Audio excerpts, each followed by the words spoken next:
ਵਾਹਿਗੁਰੂ ਜੀ ਕਾ ਖਾਲਸਾ ਵਾਹਿਗੁਰੂ ਜੀ ਕੀ ਫਤਿਹ। ਤੁਸੀਂ ਵੇਖ ਰਹੇ ਹੋ ਕਥਾ ਗੁਰਬਾਣੀ ਵਿਚਾਰ। ਪਿਆਰੀ ਸਾਧ ਸੰਗਤ ਜੀ, ਸ਼੍ਰੀ ਗੁਰੂ ਤੇਗ ਬਹਾਦਰ ਜੀ ਦਾ ਜੀਵਨ ਬਿਰਤਾਂਤ ਅੱਗੇ ਵਧਾਉਂਦੇ ਹੋਏ ਜਦ ਇਹ ਵਾਰਤਾ ਧੀਰਮਲ ਦੇ ਆਦਮੀਆਂ ਨੇ ਕੀਤੀ ਤਾਂ ਮੱਖਣ ਸ਼ਾਹ ਆਪਣੇ ਆਦਮੀ ਨਾਲ ਲੈ ਕੇ ਧੀਰਮਲ ਦੇ ਡੇਰੇ ਤੋਂ ਸਭ ਕੁਝ ਲੈ ਆਇਆ। ਇਸ ਦੇ ਨਾਲ ਹੀ ਮੱਖਣ ਸ਼ਾਹ ਨੇ ਗੁਰੂ ਗ੍ਰੰਥ ਸਾਹਿਬ ਦੀ ਬੀੜ ਵਿੱਚ ਧੀਰਮਲ ਦੇ ਡੇਰੇ ਵਿੱਚੋਂ ਲੈ ਆਂਦੀ। ਪਰ ਜਦ ਇਸ ਗੱਲ ਦਾ ਗੁਰੂ ਜੀ ਨੂੰ ਪਤਾ ਲੱਗਾ ਤਾਂ ਆਪ ਜੀ ਨੇ ਸਭ ਕੁਝ ਜੋ ਧੀਰਮਲ ਦੇ ਆਦਮੀ ਲੁੱਟ ਕੇ ਲੈ ਗਏ ਸਨ ਅਤੇ ਧੀਰਮਲ ਦਾ ਮਾਲ ਅਸਬਾਬ ਵੀ ਜੋ ਮੱਖਣ ਸ਼ਾਹ ਦੇ ਆਦਮੀ ਲੈ ਆਏ ਸਨ, ਗੁਰੂ ਗ੍ਰੰਥ ਸਾਹਿਬ ਦੀ ਬੀੜ ਤੋਂ ਬਿਨਾਂ ਧੀਰਮਲ ਨੂੰ ਵਾਪਸ ਕਰਾ ਦਿੱਤਾ। ਇਸ ਤਰ੍ਹਾਂ ਆਪਣੀ ਨਰਾਦਰੀ ਹੁੰਦੀ ਵੇਖ ਕੇ ਧੀਰਮਲ ਜੀ ਆਪਣਾ ਡੇਰਾ ਡੰਡਾ ਚੁੱਕ ਕੇ ਕਰਤਾਰਪੁਰ ਚਲੇ ਗਏ। ਇੱਕ ਦਿਨ ਮੱਖਣ ਸ਼ਾਹ ਨੇ ਬੇਨਤੀ ਕੀਤੀ ਕਿ ਮੈਂ ਅੰਮ੍ਰਿਤਸਰ ਦੇ ਦਰਸ਼ਨ ਕਰਨਾ ਚਾਹੁੰਦਾ ਹਾਂ, ਆਪ ਵੀ ਕਿਰਪਾ ਕਰਕੇ ਮੇਰੇ ਨਾਲ ਹੀ ਚੱਲੋ, ਦਰਸ਼ਨ ਇਸ਼ਨਾਨ ਕਰਕੇ ਵਾਪਸ ਆ ਜਾਵਾਂਗੇ। ਮੱਖਣ ਸ਼ਾਹ ਦਾ ਪ੍ਰੇਮ ਵੇਖ ਕੇ ਮਾਤਾ ਜੀ ਦੀ ਸਲਾਹ ਨਾਲ ਗੁਰੂ ਜੀ ਮਾਘ ਮਹੀਨੇ ਸੰਮਤ 1721 ਨੂੰ ਅੰਮ੍ਰਿਤਸਰ ਦਰਸ਼ਨ ਕਰਨ ਆਏ। ਗੁਰੂ ਸਾਹਿਬ ਜੀ ਦਾ ਅੰਮ੍ਰਿਤਸਰ ਆਉਣਾ ਸੁਣ ਕੇ ਦਰਬਾਰ ਸਾਹਿਬ ਦੇ ਪੁਜਾਰੀਆਂ ਨੇ ਸੋਚਿਆ ਕਿ ਇਹ ਗੁਰੂ ਬਣ ਕੇ ਮੱਖਣ ਸ਼ਾਹ ਦੀ ਸਹਾਇਤਾ ਨਾਲ ਸਾਡੇ ਪਾਸੋਂ ਹਰਿਮੰਦਰ ਦਾ ਕਬਜ਼ਾ ਲੈਣ ਆਏ ਹਨ। ਇਸ ਕਰਕੇ ਉਹ ਹਰਿਮੰਦਰ ਦੇ ਦਰਵਾਜ਼ੇ ਬੰਦ ਕਰਕੇ ਆਪ ਇੱਧਰ ਉੱਧਰ ਹੋ ਗਏ। ਗੁਰੂ ਜੀ ਨੇ ਪੁਜਾਰੀਆਂ ਦਾ ਇਹ ਕਰਤੱਵ ਵੇਖ ਕੇ ਮੱਖਣ ਸ਼ਾਹ ਨੂੰ ਕਿਹਾ ਕਿ ਸਾਡਾ ਇੱਥੇ ਆਉਣਾ ਇਹਨਾਂ ਨੇ ਚੰਗਾ ਨਹੀਂ ਸਮਝਿਆ, ਇਸ ਕਰਕੇ ਅਸੀਂ ਹੋਰ ਸਮਾਂ ਇੱਥੇ ਠਹਿਰਨਾ ਨਹੀਂ ਚਾਹੁੰਦੇ। ਇਹ ਗੱਲ ਕਰਕੇ ਗੁਰੂ ਜੀ ਪ੍ਰਕਰਮਾ ਤੋਂ ਬਾਹਰ ਬੇਰੀ ਦੇ ਬ੍ਰਿਛ ਹੇਠਾਂ ਆਣ ਕੇ ਬੈਠ ਗਏ। ਇਹ ਅਸਥਾਨ ਗੁਰਦੁਆਰਾ ਥੜਾ ਸਾਹਿਬ ਕਰਕੇ ਪ੍ਰਸਿੱਧ ਹੈ। ਥੜੇ ਸਾਹਿਬ ਤੋਂ ਉੱਠ ਕੇ ਗੁਰੂ ਜੀ ਸ਼ਹਿਰ ਤੋਂ ਬਾਹਰ ਜਿੱਥੇ ਅੱਜ ਕੱਲ੍ਹ ਮਾਲ ਮੰਡੀ ਹੈ ਉੱਥੇ ਆਣ ਬਿਰਾਜੇ। ਇਸ ਅਸਥਾਨ 'ਤੇ ਗੁਰਦੁਆਰਾ ਦਮਦਮਾ ਸਾਹਿਬ ਹੈ। ਕੁਝ ਸਮਾਂ ਇੱਥੇ ਮੱਖਣ ਸ਼ਾਹ ਨੂੰ ਉਡੀਕ ਕੇ ਆਪ ਜੀ ਇੱਥੋਂ ਚੱਲ ਕੇ ਵੱਲੇ ਪਿੰਡ ਤੋਂ ਬਾਹਰ ਇੱਕ ਪਿੱਪਲ ਹੇਠਾਂ ਜਾ ਬਿਰਾਜੇ। ਇੱਥੋਂ ਆਪ ਜੀ ਨੂੰ ਇੱਕ ਮਾਈ ਜਿਸ ਦਾ ਨਾਮ ਹਰਿਆ ਸੀ ਬੜੇ ਪ੍ਰੇਮ ਨਾਲ ਆਪਣੇ ਘਰ ਲੈ ਗਈ ਅਤੇ ਆਪਣੇ ਕੋਠੇ ਵਿੱਚ ਪਲੰਘ ਉੱਤੇ ਗੁਰੂ ਜੀ ਨੂੰ ਵਿਸ਼ਰਾਮ ਕਰਾਇਆ, ਪ੍ਰਸ਼ਾਦ ਛਕਾਇਆ ਅਤੇ ਸੇਵਾ ਕੀਤੀ। ਇੱਕ ਰਾਤ ਗੁਰੂ ਜੀ ਨੇ ਇੱਥੇ ਆਰਾਮ ਕੀਤਾ। ਅੰਮ੍ਰਿਤਸਰ ਨਿਵਾਸੀ ਸੰਗਤਾਂ ਨੂੰ ਜਦ ਪਤਾ ਲੱਗਾ ਕਿ ਗੁਰੂ ਜੀ ਪੁਜਾਰੀਆਂ ਦੇ ਅਪਮਾਨਜਨਕ ਰਵੱਈਏ ਕਰਕੇ ਵਾਪਸ ਚਲੇ ਗਏ ਹਨ ਤਾਂ ਆਪ ਜੀ ਤੋਂ ਮਾफ़ੀ ਮੰਗਣ ਵਾਸਤੇ ਇੱਥੇ ਆ ਗਈਆਂ।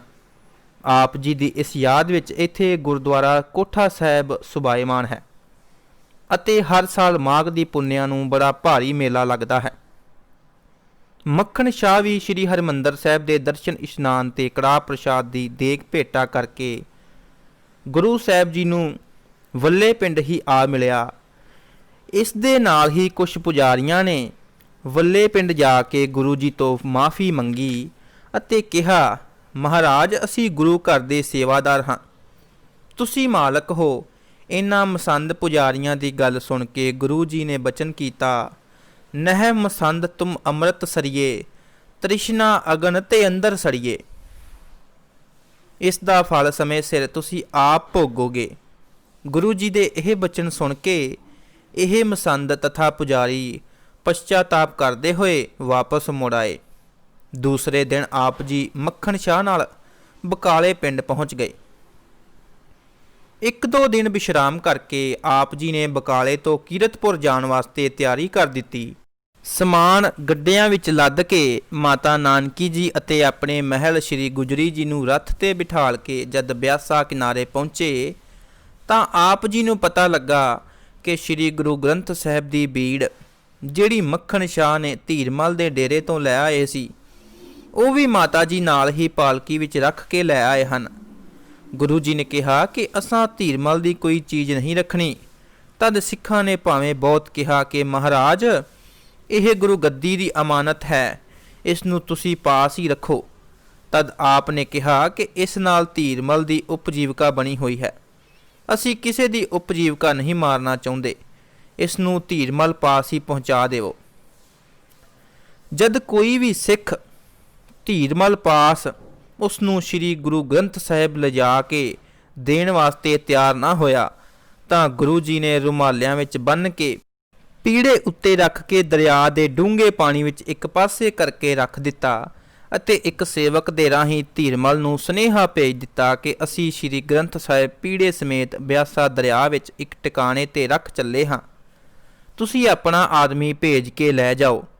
ਇਹ ਸੁਨੇਹਾ ਲੈ ਕੇ ਧੀਰਮਲ ਉਸ ਸਿੱਖ ਤੋਂ ਥਾਂ ਟਿਕਾਣੇ ਪਤਾ ਪੁੱਛ ਕੇ ਦਰਿਆ ਵਿੱਚੋਂ ਬੀੜ ਕੱਢ ਕੇ ਲੈ ਗਿਆ ਅਤੇ ਆਪਣੇ ਘਰ ਸ਼ੀਸ਼ ਮਹਿਲ ਵਿੱਚ ਰੱਖ ਕੇ ਕੜਾਹ ਪ੍ਰਸ਼ਾਦ ਦੀ ਦੇਗ ਕਰਵਾ ਕੇ ਵਰਤਾਈ ਅਤੇ ਇਸ ਖੁਸ਼ੀ ਵਿੱਚ ਰਾਤ ਨੂੰ ਦੀਪਮਾਲਾ ਕੀਤੀ। ਇਹ ਬੀੜ ਅੱਜ ਤੱਕ ਸ਼ੀਸ਼ ਮਹਿਲ ਵਿੱਚ ਕਰਤਾਰਪੁਰ ਹੀ ਬਿਰਾਜਮਾਨ ਹੈ। ਹਰ ਸੰਗਰਾਂਦ ਵਾਲੇ ਦਿਨ ਸੰਗਤਾਂ ਨੂੰ ਦਰਸ਼ਨ ਕਰਾਏ ਜਾਂਦੇ ਹਨ। ਬਕਾਲੇ ਪਿੰਡ ਤੋਂ ਚੱਲ ਕੇ ਗੁਰੂ ਜੀ ਕੀਰਤਪੁਰ ਆਏ। ਇਸ ਸਮੇਂ ਇੱਥੇ ਗੁਰੂ ਜੀ ਦੇ ਵੱਡੇ ਭਾਈ ਸੂਰਜਮਲ ਜੀ ਰਹਿੰਦੇ ਸਨ। ਸ਼੍ਰੀ ਗੁਰੂ ਹਰਕ੍ਰਿਸ਼ਨ ਜੀ ਦੀ ਮਾਤਾ ਕ੍ਰਿਸ਼ਨ ਕੌਰ ਵੀ ਇੱਥੇ ਹੀ ਰਹਿੰਦੇ ਸਨ। ਬਾਬਾ ਸੂਰਜਮਲ ਚਾਹੁੰਦਾ ਸੀ ਕਿ ਮਾਤਾ ਕ੍ਰਿਸ਼ਨ ਕੌਰ ਗੁਰਗੱਦੀ ਉਸਦੇ ਪੁੱਤ ਪੋਤਰੇ ਨੂੰ ਆਖ ਦੇਵੇ ਤੇ ਸਿੱਖ ਸੰਗਤਾਂ ਵੱਲ ਹੁਕਮਨਾਮੇ ਭੇਜ ਦੇਵੇ ਕਿ ਗੁਰੂ ਇਹ ਹਨ। ਪਰ ਮਾਤਾ ਕ੍ਰਿਸ਼ਨ ਕੌਰ ਜੀ ਨੇ ਜਦ ਬਾਬਾ ਸੂਰਜਮਲ ਦੀ ਇਹ ਗੱਲ ਨਾ ਮੰਨੀ ਅਤੇ ਗੁਰਿਆਈ ਦਾ ਸਾਰਾ ਸਮਾਨ ਸ਼ਸਤਰ ਬਸਤਰ ਜੋ ਸ਼੍ਰੀ ਗੁਰੂ ਹਰਕ੍ਰਿਸ਼ਨ ਜੀ ਜੋਤੀ ਜੋਤ ਸਮਾਉਣ ਸਮੇਂ ਛੱਡ ਗਏ ਸਨ, ਸ਼੍ਰੀ ਗੁਰੂ ਤੇਗ ਬਹਾਦਰ ਜੀ ਨੂੰ ਸੌਂਪ ਦਿੱਤੇ, ਤਾਂ ਬਾਬਾ ਸੂਰਜਮਲ ਦਾ ਪਰਿਵਾਰ ਇਹਨਾਂ ਨਾਲ ਕੁਝ ਈਰਖਾ ਕਰਨ ਲੱਗਾ। ਇਹਨਾਂ ਦਾ ਮਾੜਾ ਵਰਤਾਓ ਵੇਖ ਕੇ ਗੁਰੂ ਜੀ ਆਪਣੀ ਮਾਤਾ ਨਾਨਕੀ ਜੀ ਅਤੇ ਸੁਪਤਨੀ ਗੁਜਰੀ ਜੀ ਸਹਿਤ ਆਪਣੇ ਸ਼ਰਧਾਲੂ ਸਿੱਖਾਂ ਨੂੰ ਨਾਲ ਲੈ ਕੇ ਕੀਰਤਪੁਰ ਤੋਂ 5-6 ਕੋ ਅੱਗੇ ਚਲੇ ਗਏ ਅਤੇ ਇੱਕ ਸੋਹਣੀ ਸੁਤੰਤਰ ਥਾਂ ਵੇਖ ਕੇ ਮੱਖਣ ਸ਼ਾਹ ਅਤੇ ਆਪਣੇ ਸਿੱਖਾਂ ਦੀ ਸਲਾਹ ਨਾਲ ਉੱਥੇ ਡੇਰਾ ਕਰ ਲਿਆ। ਕੀਰਤਪੁਰ ਤੋਂ ਹੁੰਦੇ ਹੋਏ ਮਾਤਾ ਕ੍ਰਿਸ਼ਨ ਕੌਰ ਜੀ ਤੋਂ ਸਾਰੀ ਗੱਲ ਪੁੱਛ ਕੇ ਆਪਣੇ ਜੋਤੀ ਜੋਤ ਸਮਾਉਣ ਸਮੇਂ ਸ਼੍ਰੀ ਗੁਰੂ ਹਰਕ੍ਰਿਸ਼ਨ ਸਾਹਿਬ ਜੀ ਨੇ ਗੁਰਗੱਦੀ ਉੱਤੇ ਸ਼੍ਰੀ ਗੁਰੂ ਤੇਗ ਬਹਾਦਰ ਜੀ ਨੂੰ ਕਿਹਾ ਹੈ। ਆਪ ਜੀ ਦੇ ਸਿੱਖ ਸ਼ਰਧਾਲੂ ਵੀ ਆਪ ਜੀ ਦੇ ਪਿੱਛੇ ਪਿੱਛੇ ਇੱਥੇ ਆਨੰਦ ਭੂਮੀ ਵਿੱਚ ਗੁਰੂ ਜੀ ਪਾਸ ਪਹੁੰਚ ਗਏ ਅਤੇ ਇਹਨਾਂ ਦੇ ਨਾਲ ਭਾਈ ਝੰਡਾ ਜੀ ਤੇ ਗੁਰਦਿੱਤਾ ਜੀ ਪਿਓ ਪੁੱਤਰ ਬਾਬਾ ਬੁੱਢਾ ਜੀ ਉਹਨਾਂ ਦੀ ਬੰਸ ਵਿੱਚੋਂ ਵੀ ਆ ਗਏ। ਇਹਨਾਂ ਨੇ ਪਿਛਲੀ ਚੱਲੀ ਆ ਰਹੀ ਗੁਰੂ ਘਰ ਦੀ ਮਰਿਆਦਾ ਅਨੁਸਾਰ ਗੁਰੂ ਜੀ ਨੂੰ ਗੁਰਿਆਈ ਦਾ ਤਿਲਕ ਲਾ ਕੇ ਦਸਤਾਰਬੰਦੀ ਕਰਾਈ। ਜਿਉਂ-ਜਿਉਂ ਗੁਰੂ ਘਰ ਦੇ ਸ਼ਰਧਾਲੂਆਂ ਨੂੰ ਆਪ ਜੀ ਦੇ ਇੱਥੇ ਨਿਵਾਸ ਦਾ ਪਤਾ ਲੱਗਾ, ਤਿਉਂ-ਤਿਉਂ ਹੀ ਭੇਟਾ ਲੈ ਕੇ ਦਰਸ਼ਨ ਕਰਨ ਵਾਸਤੇ ਹਾਜ਼ਰ ਹੋਣ ਲੱਗੇ। ਸੰਗਤਾਂ ਦੀ ਪਰਪਾਟੀ ਆਪ ਜੀ ਵੱਲ ਪਈ ਵੇਖ ਕੇ ਧੀਰਮਲ ਜੀ ਬਹੁਤ ਈਰਖਾ ਕਰਦੇ, ਪਰ ਉਹਨਾਂ ਦਾ ਵੱਸ ਕੋਈ ਨਾ ਚੱਲਦਾ। ਵਾਹਿਗੁਰੂ ਜੀ ਕਾ ਖਾਲਸਾ, ਵਾਹਿਗੁਰੂ ਜੀ ਕੀ ਫਤਿਹ।